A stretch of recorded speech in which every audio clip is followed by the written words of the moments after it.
esta ponencia es producto de un trabajo que lleva alrededor de un año, varios meses en realidad, y en este caso la ponencia trata de un análisis de las culturas escolares de liceos emblemáticos.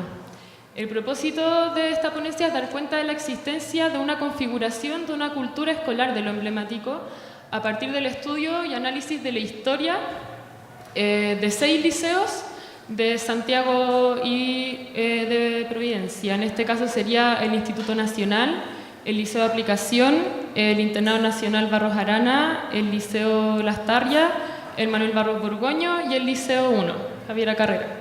¿Ya? En este ejercicio la idea es dar cuenta de cómo el ideario del liceo fiscal es de gran relevancia en la configuración de esto que hemos identificado como la cultura escolar de los emblemáticos. Y bueno, y sin embargo eso no es como lo único que lo configura, lo cual voy a desglosar en esta ponencia. Y también la idea es dar cuenta también de las particularidades de la cultura escolar de cada uno de estos liceos que constituyen la muestra, ¿ya?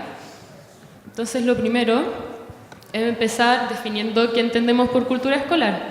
Acá en la presentación, hay una cita que dice que la cultura escolar sería el conjunto de significados y comportamientos que genera la escuela como institución social.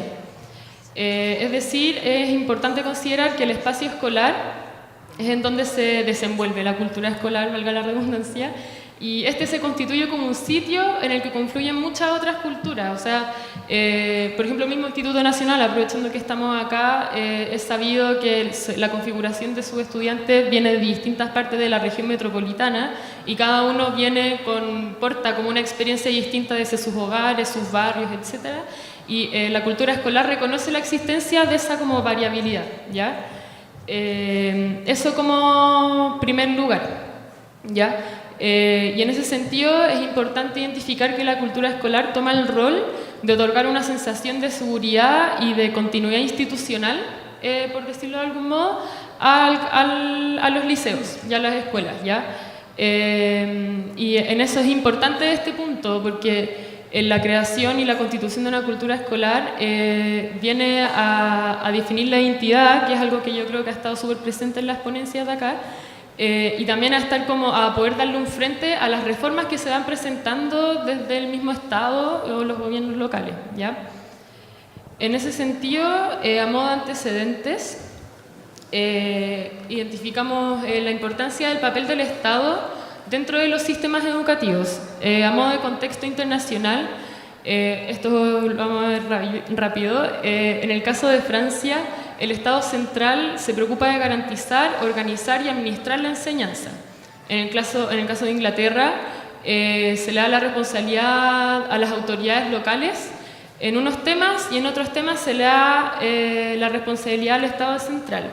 Por ejemplo, las autoridades locales tienen responsabilidad sobre los colegios públicos, especialmente en los temas de contratación de docentes, de auxiliares, de distribución y monitorización de fondos. Y en el caso del Poder Central, ellos definen el currículo nacional, definen los test estandarizados que se aplican para el ingreso de estos establecimientos y la evaluación de las escuelas, ¿ya?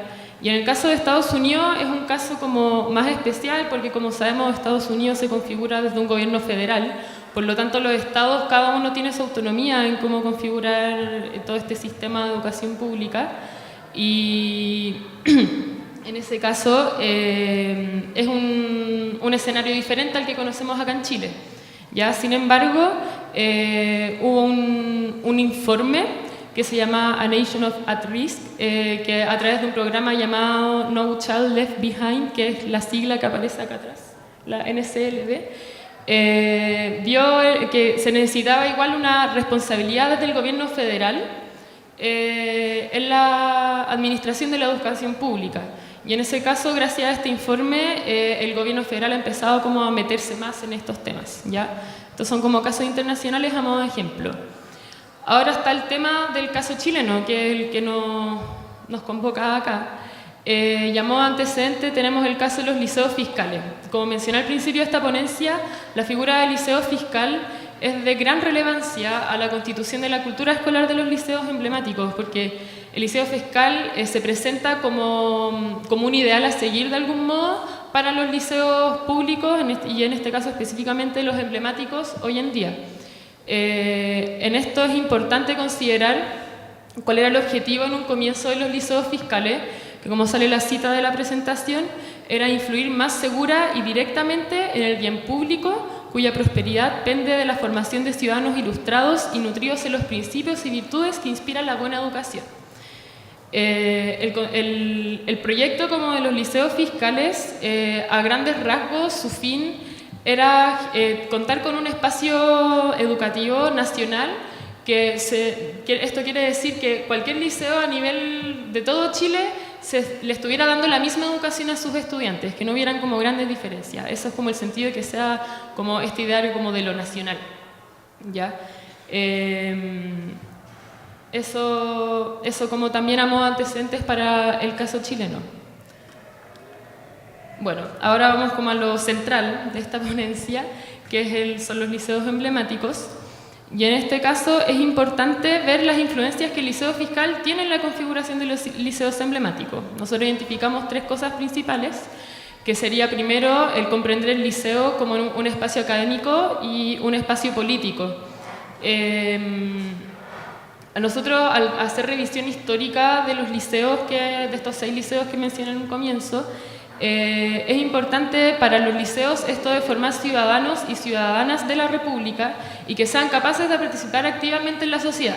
A eso nos referimos al espacio político. El espacio académico, siendo un espacio educacional, yo creo que ya se da por hecho su configuración, no veo la necesidad de explicarlo más. Por otro lado está la diversidad social, que también eso tiene que ver con el ideario del liceo fiscal, es decir, que se llegue a distintas partes de la sociedad con esta educación pública. Y por último, la meritocracia y la movilidad social son características bastante relevantes de los liceos fiscales y que hoy en día también es posible observar en los liceos emblemáticos. La idea como que más lo logra resumir es este concepto de que el hecho de ingresar a un liceo emblemático significa una oportunidad mayor para ingresar, por ejemplo, a la educación superior, a diferencia de otro liceo público que puede presentar como una menor oportunidad, ¿ya? Y en ese caso el tema de la meritocracia logra estar bien presente porque a partir de los méritos personales y propios y el esfuerzo que uno tiene en su paso en el liceo, tiene más posibilidades de poder alcanzar los objetivos por los cuales se ingresa a este tipo de liceo. Bueno, entonces si nos preguntamos de dónde surgen los liceos emblemáticos, nosotros nos hicimos esta pregunta porque es bastante relevante, porque si uno revisa la literatura en general, el concepto de liceo emblemático no está teorizado, no está en manuales de historia o de ciencias sociales, y corresponde más bien a una categoría que nace desde los mismos medios de comunicación o como ya del Vox Populi de nosotros. Como todos los que estamos acá sabemos que son los liceos emblemáticos, pero no es una categoría que tampoco se especifique en la ley, por ejemplo. Entonces, eso es como bastante interesante y por eso, bueno, está esta ponencia, por eso estoy acá. Como les mencionaba anteriormente, el ideario del liceo fiscal es bien relevante, por eso está como en la cima de la presentación. Y en ese caso, si nosotros hacemos una revisión de los procesos históricos que se han visto en la historia de la educación en Chile, vemos que hay un quiebre importante en el periodo de dictadura. Y en ese sentido, las reformas educacionales que se implementaron en esa época vienen a constituir una amenaza de lo que es el liceo fiscal e incluso terminan con él. Y ahí nosotros identificamos 2 políticas que se llevaron a cabo en ese entonces que son clave. Como se muestra acá, primero está la municipalización y por otro lado está la creación de los colegios particulares subvencionados. Entonces, escenario así como en fácil, están los liceos fiscales, llegan estas reformas, liceo fiscal y este como sentido nacional deja de existir, producto como de estas nuevas políticas, y ahí los liceos que hoy en día conocemos como emblemáticos, o sea, liceos que fueron fundados en el siglo XIX, principios del siglo XX, con una larga historia, con harta tradición, con trascendencia dentro de la historia de Chile, ¿qué hacemos con esto? O sea, me están diciendo que ahora dependo de un municipio, hay un nuevo actor en este escenario que son los particulares subvencionados, que como sabemos hoy en día poseen la mayor matrícula a nivel nacional y ha sido bastante en desmedro de la educación pública. Entonces ahí es como, ¿qué hacemos, po? Bueno, y ahí nos encontramos con lo que hemos identificado como lo que es la cultura escolar de los emblemáticos. Si ustedes ven acá, no sé si se alcanza a leer mucho, pero acá identificamos las características clave que identifican a la cultura escolar de los emblemáticos. En primer lugar está el ideario del liceo fiscal, que es de lo que ya les he hablado.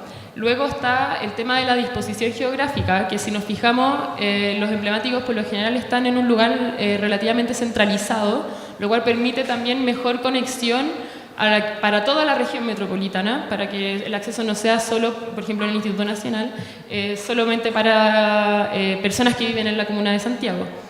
Luego tenemos como otra característica relevante la historia reminiscente, que esto yo creo que ustedes, acá como todos los presentes bien conocen, la importancia de la historia dentro de todos sus liceos y cómo esta historia es constantemente recordada, no sé, exalumnos destacados y cosas parecidas, y también su rol dentro de la historia nacional. Por otro lado tenemos el ideal meritocrático y la movilidad social, que es como lo que les mencionaba antes, que también se hereda de algún modo de los liceos fiscales. Y en esto es súper importante que la selección juega un rol bien relevante en esto, ¿ya? Y es la selección también considerar que ha sido un elemento que ha estado históricamente dentro de estos liceos. Bueno, está este tema de la cultura escolar de los emblemáticos como mecanismo de defensa, que es lo que les desglosé anteriormente.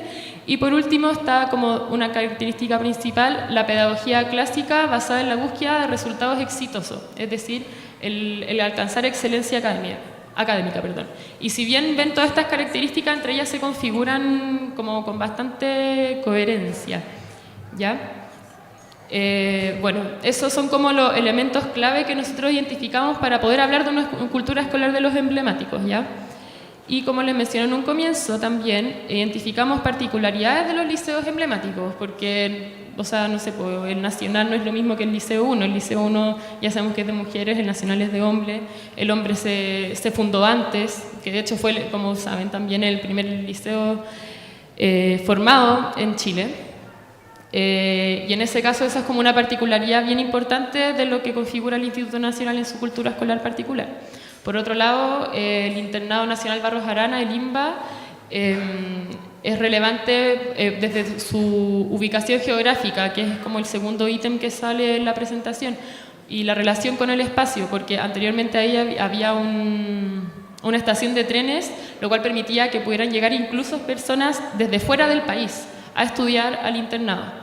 Luego tenemos el Liceo de Aplicación, cuya particularidad viene a partir de su motivo fundacional, que es para que la Universidad de Chile, el Instituto Pedagógico, pueda tener un espacio para formar a profesores de Estado, situación que antes no existía. Entonces eso le imprime un sello bien relevante al Liceo de Aplicación en su constitución como liceo y en su historia. Y también, bueno, la relevancia que tuvo como en la historia de la educación, ya que como dependía del Instituto Pedagógico, ahí adentro se vieron también muchas formas de cómo llevar a cabo la educación, cómo enseñar. Y por último destacar también la existencia de una tercera jornada, que existe hasta el día de hoy en la escuela nocturna, y eso sería como las particularidades de la aplicación.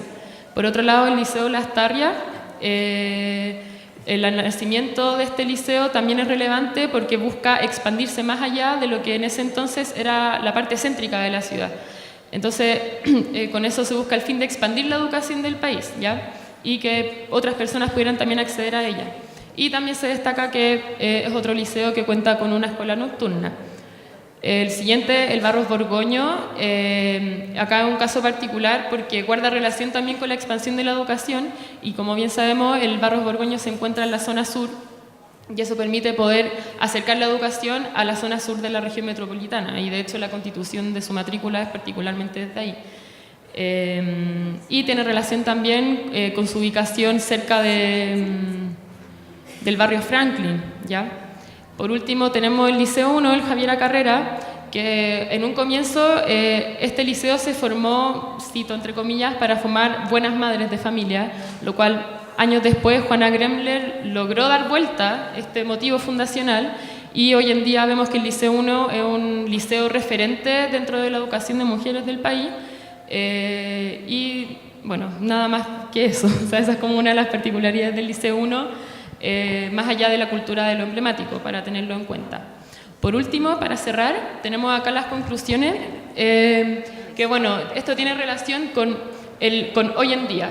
Yo les hablé anteriormente que las reformas que se llevaron a cabo en los 80, es decir, municipalización y los particulares subvencionados como nuevo actor dentro del sistema educacional, hoy en día tenemos dos reformas que han sido bastante polémicas, que está el tema del ranking y la ley de inclusión. Y esto, de por sí, constituyen desafíos para los liceos emblemáticos si es que nos tomamos de las características que yo les mencioné de lo que constituye la cultura de los emblemáticos. Entonces, de nuevo, hay una amenaza. En ese sentido, el Estado ha dejado un poco en abandono a estos liceos porque no considera esta cultura escolar emblemática particular que constituye a liceos emblemáticos como el Nacional, como el UNO, como el IMBA o todos los otros que les mencioné. Entonces, de nuevo, los emblemáticos se encuentran en un estado como, chuta, ¿cómo me hago cargo de esta situación? ¿Cómo lo asimilo para también mantener mi identidad, pues, como para que se pueda seguir reproduciendo? Y por último, mencionar que la selección es un rasgo bien característico dentro de su historia. Entonces, estas reformas también vienen a cuestionar un elemento constitutivo de su identidad y su cultura escolar. Y eso es como las reflexiones que sacamos después de este proceso de análisis de la cultura escolar de los emblemáticos. Cierre. Muchas gracias.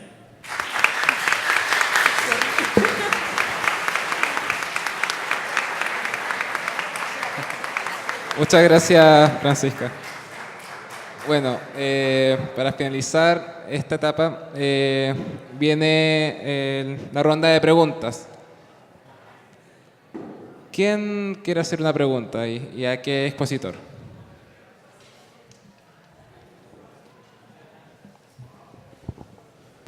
Aló. Bueno, yo tengo una pregunta para el profesor Manuel Pérez, que al tocar el tema de la identidad latinoamericana, usted mencionó, haciendo alusión a Gabriel García Márquez, el tema de la soledad de América Latina. Pero yo quería preguntarle a usted quizás de dónde puede venir esa soledad o por qué nos incita a ser violentos, porque yo creo que se puede hablar de muchos niveles de soledad, tanto la soledad que quizás impulsa al coronel Aureliano Buendía a luchar, como también la misma soledad que en la película El secreto de sus ojos impulsa al asesino a ser violento, a acosar, porque... al menos a mí se me forma una confusión en cuanto se habla de la soledad de América Latina, porque es la misma soledad a la que llega la violencia o es la soledad que impulsa las dictaduras.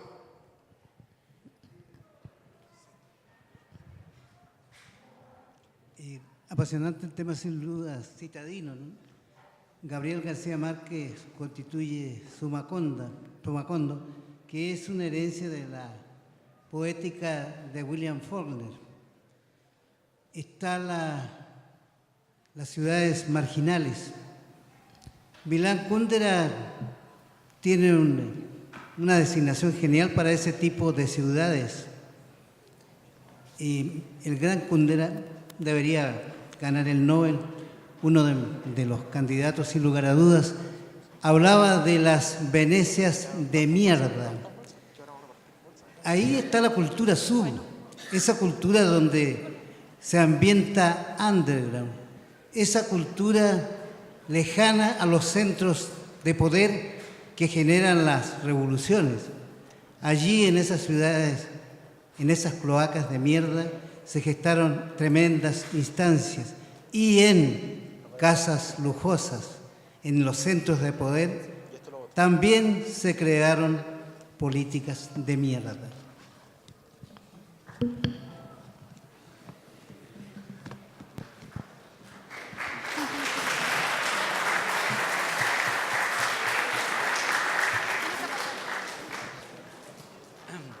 Disculpe, buenas tardes. Mi pregunta es para las profesoras. Yo soy hijo de la educación pública. Soy normalista, a los 7 años y medio fui nombrado normalista y cubrí la frontera chileno-argentina. En forma extraordinaria me nombró el presidente Jorge Alessandri Rodríguez porque no existían profesores en la frontera chileno-argentina y había problemas con los argentinos. Hoy día sucede lo mismo. En la frontera no hay chilenos, hay colombianos, hay bolivianos y hay gringos en San Pedro de Atacama. Después de 55 años volví a mi tierra, al pueblo de San Bartolomé de Socaire, donde yo no solo fui profesor, fui director de escuela, fui juez de distrito y comandante de armas. Y el único que me iba a ver era el cura Lepech y el rey Leopoldo III de Bélgica. Los chilenos, los burócratas chilenos brillaban por su ausencia y brillan por su ausencia. Entonces mi pregunta es dos. A nosotros en lo normal nos formábamos no en los centros de alumnos, sino en los gobiernos de los republicanos. Nos teníamos el centro de alumnos, teníamos el gobierno escolar, la república escolar. Y éramos estudiantes. Todavía yo no entiendo cómo todavía se sigue hablando de los alumnos. Alumnos significa sin luces. Alumnos son los iniciales, los primeros años de la enseñanza básica, antiguamente primaria.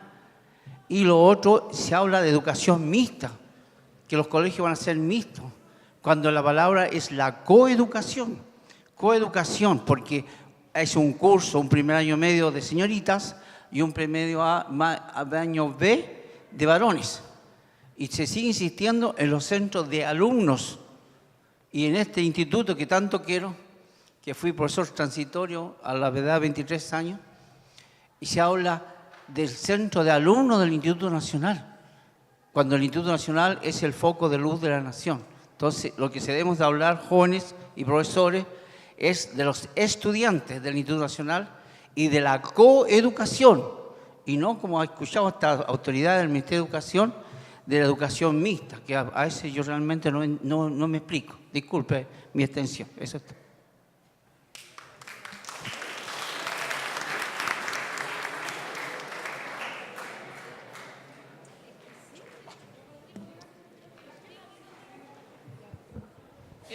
No sé si quiere que le responda o, o quiere intervenir.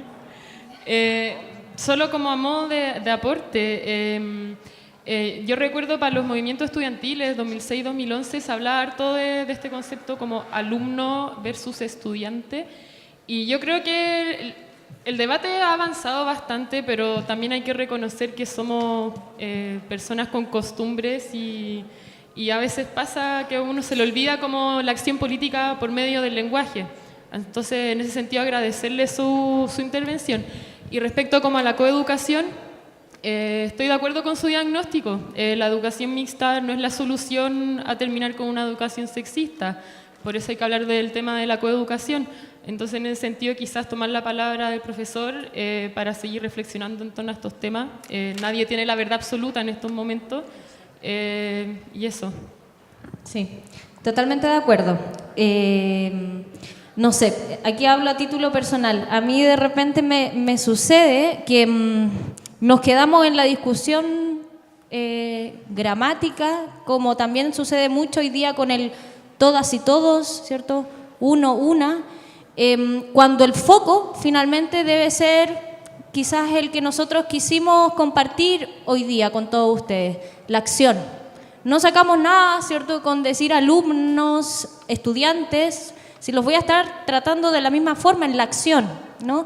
Yo creo que más que como un cambio en el sentido o en la palabra en sí misma, debemos hacer un cambio en la acción día a día y en la forma de enseñar. Por otra parte, totalmente de acuerdo también en lo que se decía, nosotros también nos ha llegado el tema en discusión del colegio mixto, ¿cierto?, en incorporar a estudiantes varones al establecimiento, que es una discusión que tenemos que dar, insisto, estamos en el año 2016, pero estos colegios tienen una identidad, lo que tú comentabas, tienen un elemento que los hace particular. Yo soy exalumna también y me reconozco también dentro de ello. En ese sentido, insisto también en la misma idea, si vamos a hacer los colegios mixtos con el fin de que sea, ¿cierto?, o una educación no sexista, creo que ese no es el foco, ¿no? Porque hay muchos colegios mixtos y estoy segura que es ahí donde hay una educación requete contra sexista. No sé si me explico. O sea, más que una discusión de forma, de una vez por todas debemos ir a una discusión de fondo, ¿no? De la acción, de empecemos a ver las cosas en serio, más que solamente reformas por encima o palabras. Yo creo que es hora de actuar.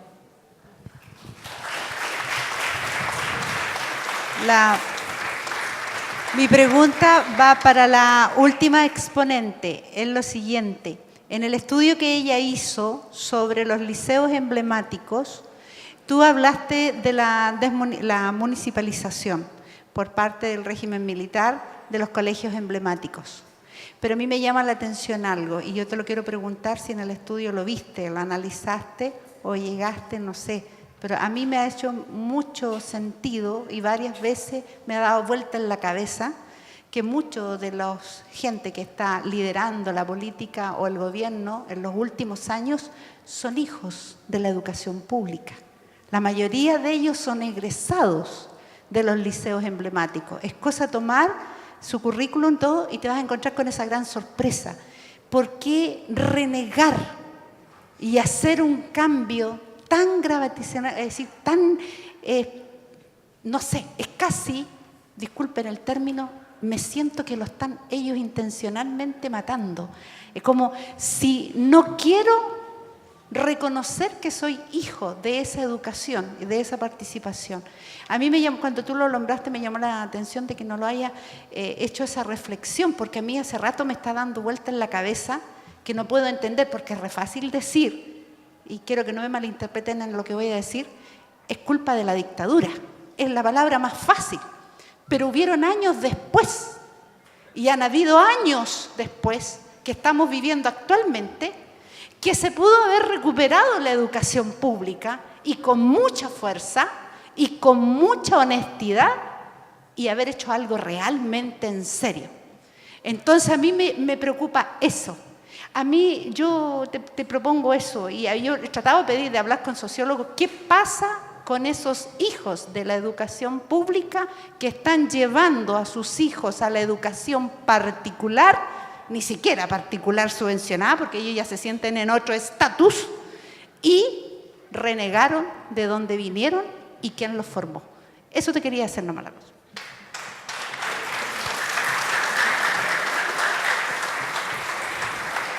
¿Cuál es su nombre, disculpa? ¿Nombre? María Isabel Pacheco. María Isabel. Súper. Hola, María Isabel. Mira, es bastante compleja tu pregunta. Yo no puedo tener respuestas certeras de eso porque yo no soy esas personas, en primer lugar. Y tampoco hicimos un análisis respecto a ese tema. Sin embargo, yo creo que es importante como considerar siempre los contextos en que se desarrollan los cambios sociales y culturales. Y sí, yo creo que estoy de acuerdo con ese renegar de dónde vienen estas personas que tú mencionas que están ahora liderando políticas públicas, y es como si se olvidaran de su pasado. De hecho, creo que es súper atingente con lo que mencionaban ustedes de la memoria. Yo creo que un caso como a recordar fue la creación de los liceos bicentenarios, que como que todo el rato están los liceos emblemáticos como el emblema de que son el ejemplo a seguir en la educación pública, y hay harto discurso con eso, pero ahí de nuevo pasamos a este tema de la acción, qué está pasando realmente en la acción. Y yo realmente lamento no poder tener una respuesta concreta a esas dudas. Yo creo que es importante en ese sentido que si vemos que hay exalumnos de este tipo y exalumnas o exestudiantes, para tomar la intervención anterior, es importante, yo creo, que hacer ese diagnóstico y ver qué se puede hacer desde hoy en día con los estudiantes que hoy en día están en estos liceos con gran carga histórica, con larga tradición y que tienen realmente una capacidad de incidir hoy en el país. ¿Cómo hacer para que no se reproduzca lo que se reprodujo con los casos que tú mencionas? Yo creo que ese puede ser como una reflexión interesante, porque, bueno, las vueltas de chaqueta yo creo que siempre han existido en la historia. Eso, no sé si alguien más quisiera complementar.